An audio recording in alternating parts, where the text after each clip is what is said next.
Hello friends, कैसे हैं आप सभी। आशा करता हूं आप सभी अच्छे होंगे और आप अपनी सीटेट की तैयारी बहुत बेहतर कर रहे होंगे।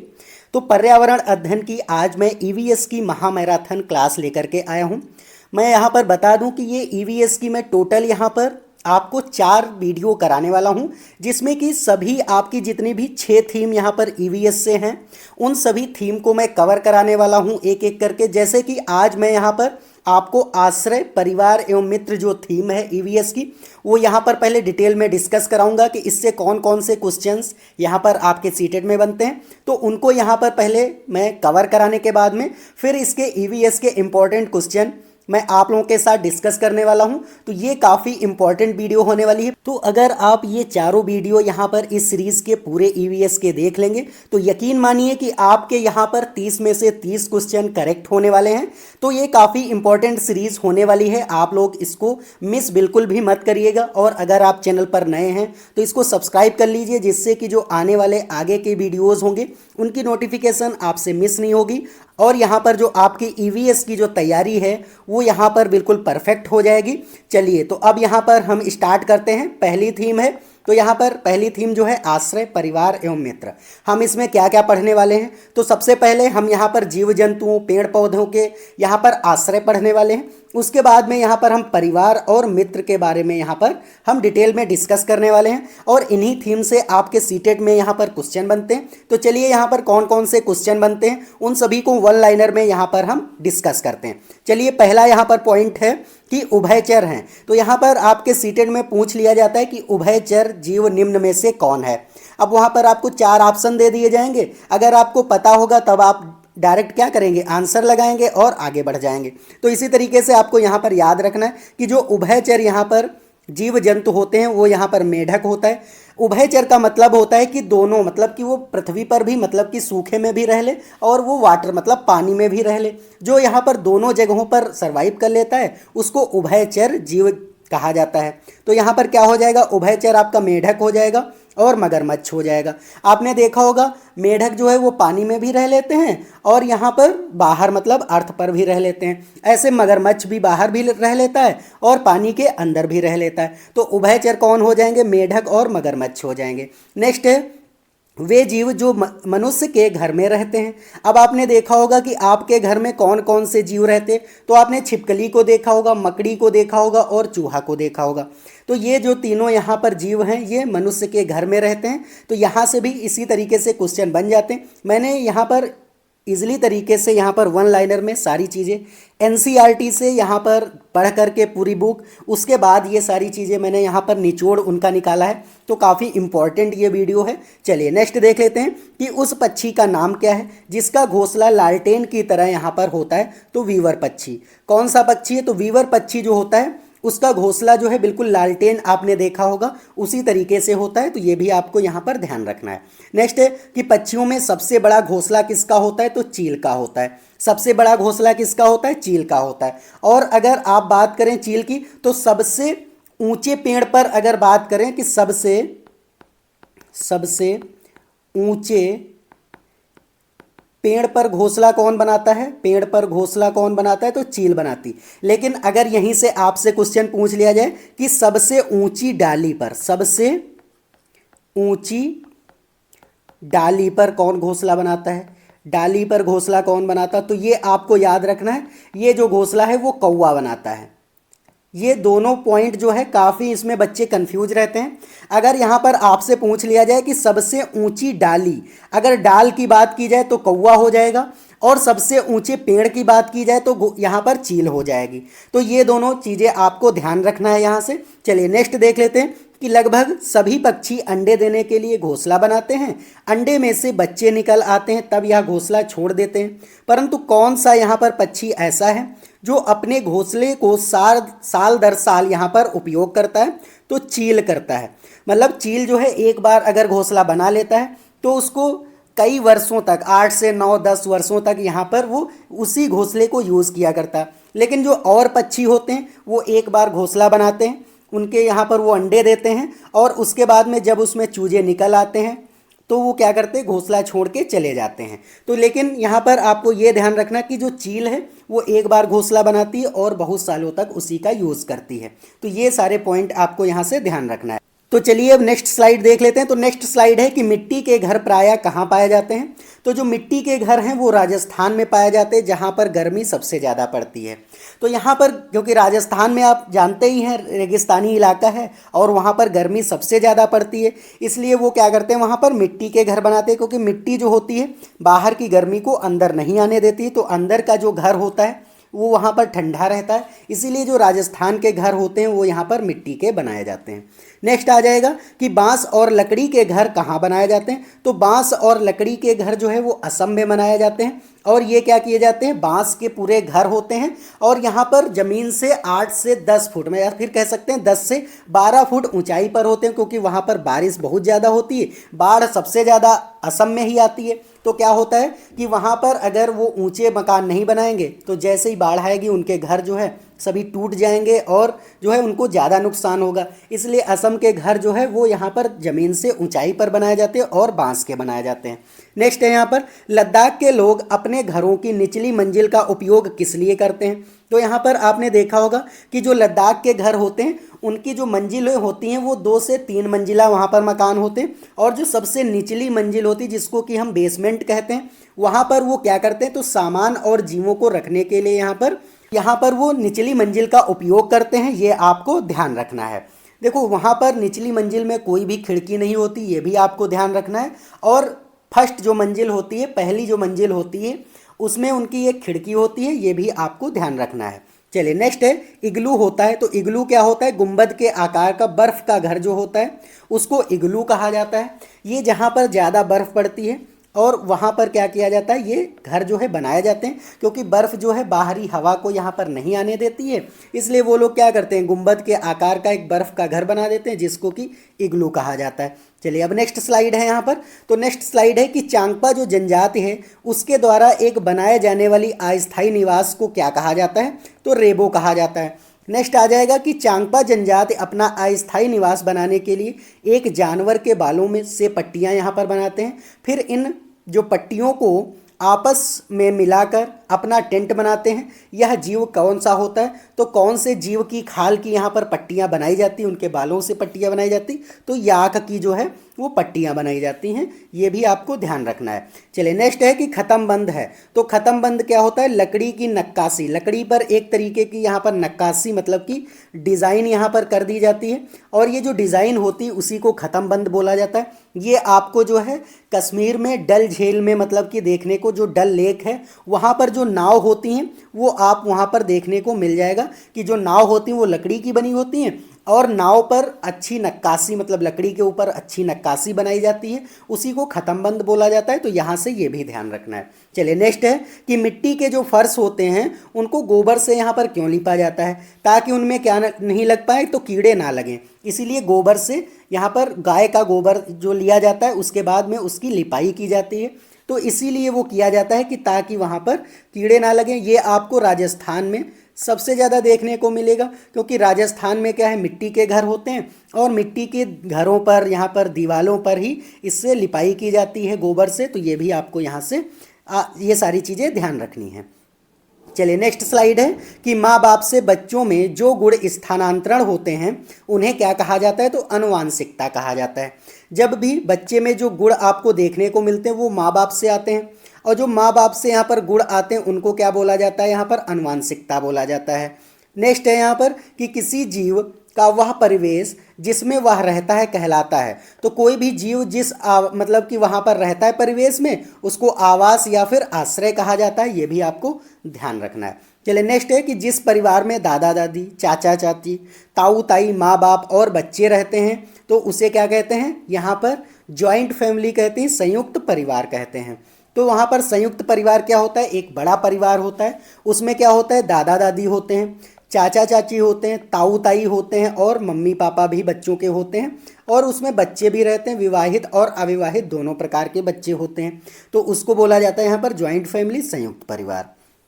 नेक्स्ट है कि वह परिवार जिसमें माता पिता और उनके अविवाहित बच्चे रहते हैं उसे क्या कहते हैं, तो एकल परिवार कहते हैं। क्या कहते हैं? एकल परिवार कहते हैं या फिर न्यूक्लियर फैमिली कहते हैं। तो न्यूक्लियर फैमिली में बच्चों के माता पिता और वो जो बच्चे होते हैं वो अविवाहित होते हैं, तो वहाँ पर न्यूक्लियर फैमिली हो जाएगी। न्यूक्लियर फैमिली जो होती है वो छोटी फैमिली होती है, एक आदर्श परिवार के रूप में इसको माना जाता है।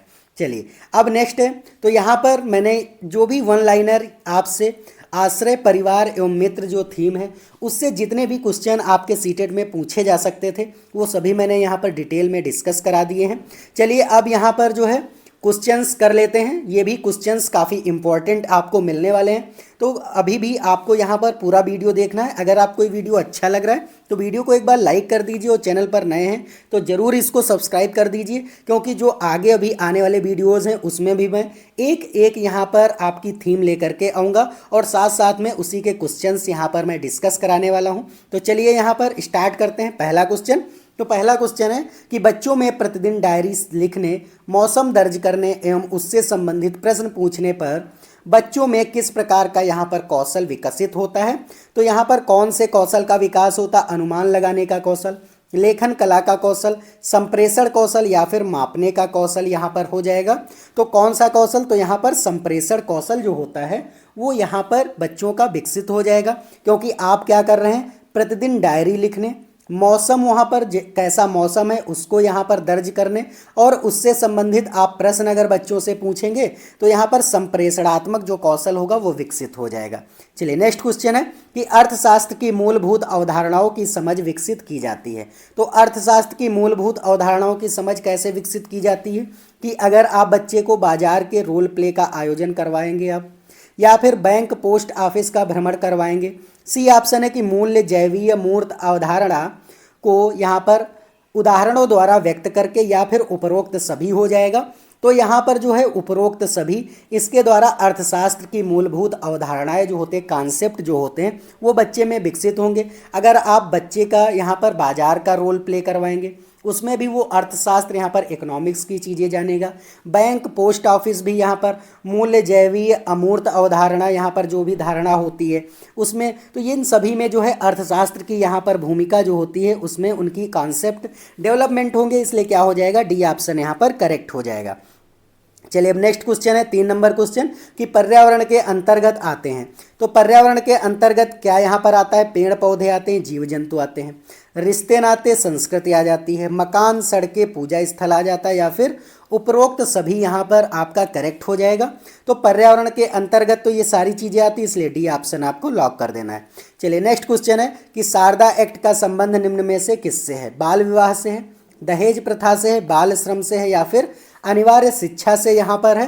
जो शारदा एक्ट था वो यहाँ पर 1929 ईस्वी में यहाँ पर लाया गया था और उसका जो यहाँ पर संबंध था वो बाल विवाह से था, इसलिए क्या हो जाएगा, यहाँ पर ए ऑप्शन करेक्ट हो जाएगा। चलिए नेक्स्ट क्वेश्चन है कि बच्चों के लिए सीखने के अवसर प्रदान करने के लिए आप इनमें से क्या नहीं करेंगे। तो आप जो है बच्चों के सीखने के अगर आप अवसर प्रदान कर रहे हैं तो आप क्या नहीं करेंगे, ए ऑप्शन है कि बच्चों को समस्या सुलझाने के लिए प्रेरित करेंगे, या फिर उनकी अवधारणात्मक संरचना को स्पष्ट करने में मदद करेंगे, या फिर उन्हें सुझाव व संकेत देंगे जिससे वे नया मतलब नया ज्ञान सीखें, या फिर उन्हें सही उत्तर अच्छी तरह यहाँ पर समझा देंगे। तो क्या हो जाएगा, कौन सा ऑप्शन यहाँ पर करेक्ट हो जाएगा? जल्दी से एक बार आप सभी लोग इसका कमेंट करिए। चलिए बताइए कौन सा। तो बिल्कुल यहाँ पर कि उन्हें सही उत्तर अच्छी तरह समझा देंगे। तो क्या हो जाएगा, अगर आप उनको सही उत्तर समझाएंगे तो यहाँ पर क्या है, यही आप नहीं करेंगे, क्योंकि आप यहाँ पर उनको सीखने का जब अवसर दे रहे हैं तो आप पहले ही प्रश्न उत्तर उनको अच्छी तरह से नहीं समझाएंगे, उनको सीखने का मौका देंगे, इसलिए क्या हो जाएगा, यहाँ पर डी ऑप्शन आपका लॉक हो जाएगा। चलिए अब नेक्स्ट क्वेश्चन है कि बच्चे को सामाजिकरण का पहला पाठ कहाँ से प्राप्त होता है। तो बच्चे को यहाँ पर सामाजिकरण का पहला पाठ कहाँ से प्राप्त होता है? परिवार से, विद्यालय से, सांस्कृतिक केंद्र से, या फिर धार्मिक केंद्र से यहाँ पर होगा। तो क्या हो जाएगा, जो परिवार होता है वहीं से बच्चा जो है सोशलाइजेशन का यहाँ पर पहला लेसन जो है वो सीखता है। तो सामाजिकरण का पहला पाठ जो है वो परिवार से ही सीखेगा, तभी तो वो मातृभाषा यहाँ पर सारी चीज़ें सीख पाता है, तो इसलिए ए ऑप्शन करेक्ट हो जाएगा। नेक्स्ट है प्रोटीन का सर्वोत्कृष्ट यहाँ पर स्रोत है, दूध है, मांस है, सोयाबीन है, या फिर अंडा है यहाँ पर, तो कौन सा ऑप्शन यहाँ पर करेक्ट होगा? तो सोयाबीन जो है वो प्रोटीन का यहाँ पर सर्वोत्कृष्ट जो है स्रोत है। सोयाबीन में सबसे ज़्यादा जो है वो प्रोटीन की मात्रा यहाँ पर पाई जाती है, तो इसलिए आपको यहाँ पर सोयाबीन ऑप्शन को करेक्ट कर देना है। नेक्स्ट है कि ऊर्जा का पिरामिड होता है, तो ऊर्जा का पिरामिड कैसा होते हैं? यहाँ पर सीधा होता है, उल्टा होता है, नियमित होता है, या फिर इनमें से कोई नहीं होता है? तो ये सीधा होता है। इस तरीके से जो है ऊर्जा का पिरामिड यहाँ पर बनाया जाता है। इसमें अलग अलग जो है पार्ट इसमें कर दिए जाते हैं। और यहाँ पर जैसे कि अगर कोई भी यहाँ पर 1000 कैलोरी है, तो यहाँ पर क्या होगा, उसका 10वां पार्ट यहाँ पर रह जाता है। इसका मतलब है कि यहाँ पर 100 यहाँ पर होगा, फिर यहाँ पर कितना आ जाएगा, 10 आ जाएगा, और यहाँ पर क्या आ जाएगा, 1 कैलोरी। मतलब कि अगर यहाँ पर 1000 कैलोरी था यहाँ पर मेन ऊर्जा, तो वो जब यहाँ पर आएगा तो यहाँ पर 100 कैलोरी बचेगा। जब दूसरे में यहाँ पर होगा तो यहाँ पर 10 कैलोरी, और लास्ट में क्या बचेगा, यहाँ पर 1 कैलोरी यहाँ पर रह जाएगा। तो ये आपको ध्यान रखना है। चलिए नेक्स्ट क्वेश्चन देख लेते हैं। 9 नंबर है कि प्रकृति में ऑक्सीजन का प्रमुख स्रोत है। तो प्रकृति में ऑक्सीजन का क्या प्रमुख स्रोत है? समुद्री जल है, वर्षा का जल है, पर्यावरण है, या फिर हरे पौधे? तो हमें ऑक्सीजन कहाँ से मिलती है? तो हरे पौधों से मिलती है, इसलिए डी ऑप्शन करेक्ट हो जाएगा। चलिए नेक्स्ट क्वेश्चन है कि छात्रों के लिए सीखने के प्रमुख साधन हैं। तो छात्रों के लिए यहाँ पर सीखने के प्रमुख साधन क्या हो जाएंगे? विभिन्न क्रियाओं हेतु सामग्री संकलन, ग्रंथालय हो जाएगा, सर्वे एवं प्रोजेक्ट निर्माण, या फिर उपरोक्त सभी यहाँ पर हो जाएगा। तो आपको पता है कि छात्रों के सीखने के लिए ये सारी चीज़ें इंपॉर्टेंट हैं, इसलिए कौन से संसाधन हो जाएंगे? तो उपरोक्त सभी, डी ऑप्शन करेक्ट हो जाएगा। नेक्स्ट है यहाँ पर कि धूम्रपान से होने वाला प्रमुख रोग है। अगर कोई भी व्यक्ति यहाँ पर स्मोकिंग करता है, धूम्रपान करता है, तो उसको कौन सा रोग हो सकता है? तपेदिक, क्षय हो सकता है, कैंसर फेफड़ों का हो सकता है, अल्सर हो सकता है, या फिर अनिद्रा का रोग हो सकता है। तो अगर वो स्मोकिंग करता है तो कैंसर, मतलब कि फेफड़ों का कैंसर होने के सबसे ज़्यादा चांसेस रहते हैं, इसलिए बी ऑप्शन करेक्ट हो जाएगा। उम्मीद है आपको सारी चीज़ें समझ आ रही होंगी। अगर कोई भी डाउट है तो आप कमेंट करके ज़रूर पूछिए, और अगर आपको ये वीडियो अच्छा लग रहा है तो वीडियो को एक लाइक कर दीजिए, और चैनल पर नए हैं तो ज़रूर इसको सब्सक्राइब कर दीजिए, क्योंकि जो अभी आगे यहाँ पर इसी सीरीज़ के जो 3 और वीडियो आएंगे उसमें भी मैं यहाँ पर सारी थीम जो भी बची हुई हैं, आपकी 5 थीम है, उनको भी डिटेल में डिस्कस कराने वाला हूँ, और उसके साथ साथ में इसी तरीके के क्वेश्चन मैं यहाँ पर कराने वाला हूँ। तो आप लोग ईमानदारी से चैनल को ज़रूर एक बार सब्सक्राइब कर लीजिए। चलिए अब नेक्स्ट क्वेश्चन देख लेते हैं कि वायुमंडल में नाइट्रोजन गैस की प्रतिशत मात्रा यहाँ पर कितनी होती है। तो यहाँ पर जो वायुमंडल है उसमें सभी गैसेस की मैं बता देता हूँ। तो यहाँ पर कितना हो जाएगा? नाइट्रोजन की बात करें तो 78.09 हो जाता है। अब फिर ऑक्सीजन जो होता है ये हो जाता है 20.01 होता है। और जो अदर गैसेस में क्या हो जाएगा? कार्बन डाइऑक्साइड और वाटर वेपर होता है, तो ये 1% में यहाँ पर सारी चीज़ें हो जाती। तो ये पूरा 100% यहाँ पर हो जाएगा, तो ये आपको ध्यान रखना है। तो यहाँ पर कौन सा ऑप्शन करेक्ट हो जाएगा? बी ऑप्शन आपको लॉक कर देना है। चलिए नेक्स्ट क्वेश्चन हो जाएगा कि विटामिन ए की कमी से होने वाला रोग कौन सा है? रिकेट्स है, रतौंधी है, स्कर्वी है, या फिर क्वासियोकर है? मतलब कि यहाँ पर कौन सा रोग हो जाएगा? जल्दी से एक बार आप सभी लोग बताइए कि यहाँ पर कौन सा ऑप्शन करेक्ट हो जाएगा। तो जो विटामिन ए होता है उसकी कमी से यहाँ पर नाइट ब्लाइंडनेस हो जाती, रतौंधी हो जाती, तो इसलिए क्या हो जाएगा? यहाँ पर बी ऑप्शन करेक्ट हो जाएगा।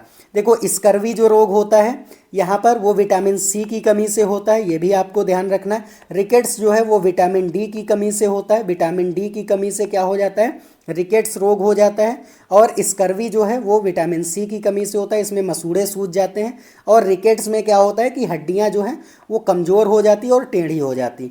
रतौंधी में क्या होता है? व्यक्ति को यहाँ पर हल्का सा भी अंधेरा होता है तो उसको दिखाई देना, रोशनी कम हो जाती है। तो ये सारी चीज़ें आपको ध्यान रखना है। चलिए अब नेक्स्ट क्वेश्चन देख लेते हैं कि यहाँ पर विश्रामावस्था में स्वस्थ मनुष्य के हृदय की प्रति मिनट यहाँ पर धड़कन होती है 72, 70, 75 या फिर 80 होती है। चलिए बताइए कौन सा ऑप्शन करेक्ट होगा। तो यहाँ पर आपको तो पता ही है कि जो यहाँ पर हमारे हृदय की धड़कन होती है वो नॉर्मल जो स्वस्थ व्यक्ति होता है उसमें 72 जो होता है, इस तरीके से हो जाएगा। तो ए ऑप्शन आपको लॉक कर देना है। चलिए नेक्स्ट क्वेश्चन है कि प्राकृतिक एवं सामाजिक सांस्कृतिक पर्यावरण के बीच अंतःक्रिया का उदाहरण क्या है। यहाँ पर वनों की कटाई है, शिकार करना है, निर्माण कार्य, या फिर उपरोक्त सभी। तो पर्यावरण जो प्राकृतिक सामाजिक सांस्कृतिक यहाँ पर पर्यावरण के बीच अंतःक्रिया का उदाहरण है, तो ये सभी हैं, इसलिए कौन सा ऑप्शन करेक्ट हो जाएगा यहाँ पर? डी ऑप्शन इसका करेक्ट हो जाएगा। चलिए अब नेक्स्ट क्वेश्चन देख लेते हैं कि पर्यावरण अध्ययन की कक्षा में विद्यार्थियों में खोज से संबंधित दक्षताओं का विकास करने हेतु एक शिक्षक निम्न में से यहाँ पर किसका चुनाव करेगा। तो ए ऑप्शन है पाठ्य वस्तु को निर्धारित समय में पूरा करेगा वो। बी ऑप्शन है कि ऐसी पाठ्य वस्तु जिसे अधिकांश विद्यार्थी पसंद करें।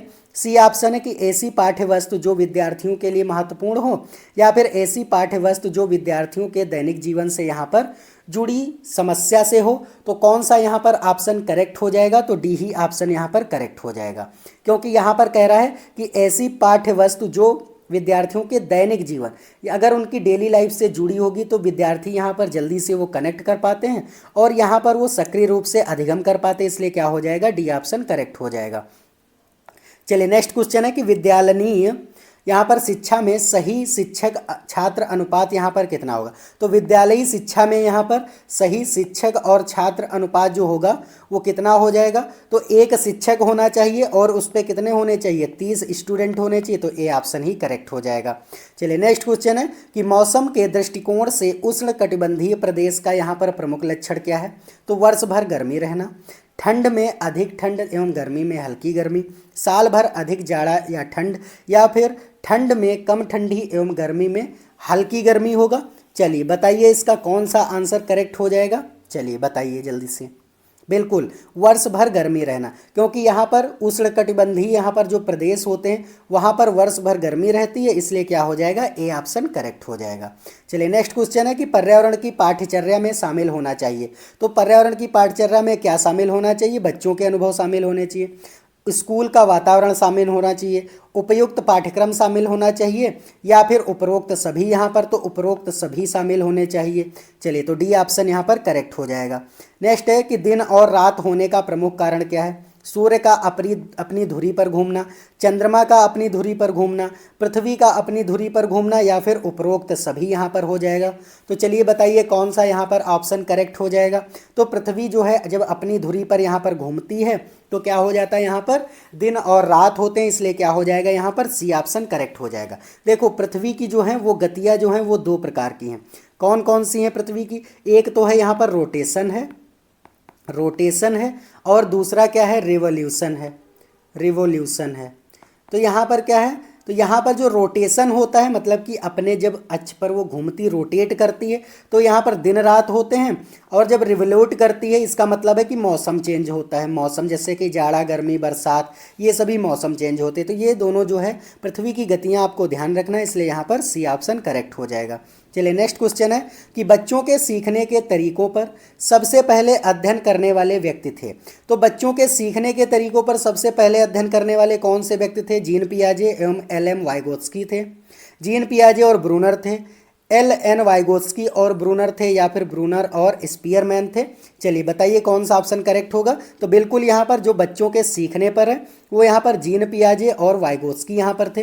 वाइगोत्स्की कहते हैं कि बालक जो होते हैं वो यहाँ पर समाज से यहाँ पर अंतःक्रिया करके वो सीखते हैं, और यहाँ पर जो जीन पियाजे हैं वो कहते हैं कि बच्चे जो हैं वो नन्हे वैज्ञानिक हैं और अपने ज्ञान की रचना स्वयं करते हैं। तो यही ऑप्शन करेक्ट हो जाएगा। चलिए नेक्स्ट क्वेश्चन है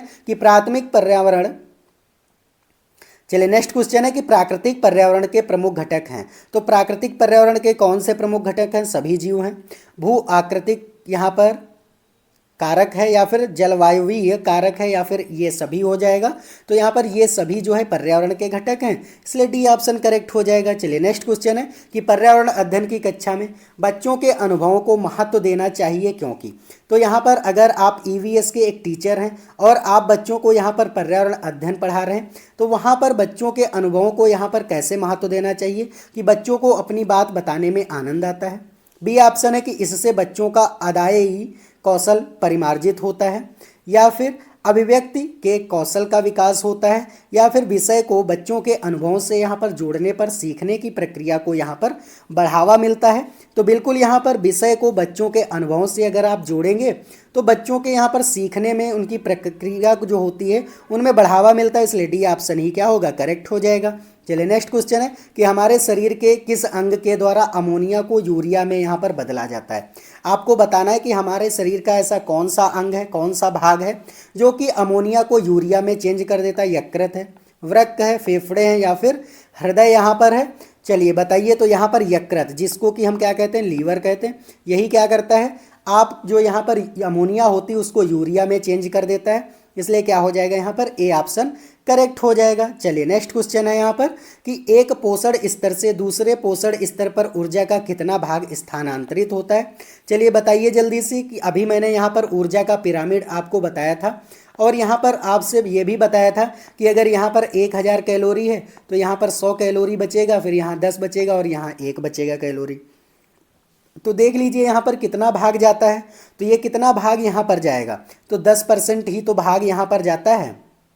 तो कौन सा ऑप्शन करेक्ट हो जाएगा, डी ऑप्शन ही करेक्ट हो जाएगा बिल्कुल यहाँ पर। चलिए नेक्स्ट क्वेश्चन है कि ज्ञान निर्माण की में यहाँ पर निम्न में से किसकी आवश्यकता होती, अनुभव की होती, अवधारणा बनाना या फिर अन्वेषण, विधियां एवं सत्यापन, या फिर उपरोक्त सभी। तो उपरोक्त सभी यहाँ पर हो जाएगा क्योंकि इन सभी से जो है ज्ञान का निर्माण होता है, तो यहाँ पर डी ऑप्शन करेक्ट हो जाएगा। चलिए नेक्स्ट क्वेश्चन है निम्न में से कौन वायुमंडल की स्वतंत्र नाइट्रोजन का स्थिरीकरण करता है, नीली हरी शैवाल करता है, प्रोटोजोआ करता है, कवक करता है, या फिर वायरस करता है। तो जो नीली हरी शैवाल होती है वो यहाँ पर नाइट्रोजन का स्थिरीकरण करती है, तो इसलिए क्या हो जाएगा यहाँ पर ए ऑप्शन करेक्ट हो जाएगा।